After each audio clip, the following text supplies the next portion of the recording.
কি অবস্থা বাবু? এই নিউজটা দেখো আগে। নিউজটা দেখে কি অবস্থা? কেমন ভাবতেছো? এই যে একজন ডামাক চিকিৎসকের এভাবে উপর হামলা, তার $15,000 চাঁদা না দেওয়ার কারণে তার উপরে হামলা। সে যখন বাড়ি ফিরতেছে আর রাস্তা দিয়ে তখন তাকে বেধড়ক মারধর করে। যখন এলাকাবাসী তাকে একজনের আটক করে বলে, "উনাকে মারলে কেন?" ভাই আমি জানি না। এরপরে তার হোয়াটসঅ্যাপে দেখে যে সে হোয়াটসঅ্যাপে মেসেজ আসছে $15,000 তাকে মাল পানি কিছু দিতে হইব।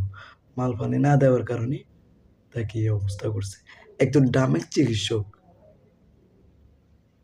মানে দেশের একটা জিনিস দেখেন যে এই জিনিসের কারণে মানুষের জীবন নিয়ে যাইতেছে। একজন চিকিৎসকের উপর হামলা, এক জায়গায় হাসপাতালের উপর হামলা, এরপরে রোগীর উপর হামলা। মানে এটা চলতেই আছে। এটার কোনো বন্ধর আর কোনো কারবার-টারবার নেই। একজন চিকিৎসক সে অনেক রোগীকে ভালো করছে। বিনে বিনা পয়সায় সে পারিশ্রমিক দিছে। বিনা পয়সায় তার ডাক্তারি দিয়ে সে রোগীর সেবা করে রোগীকে সুস্থ করছে।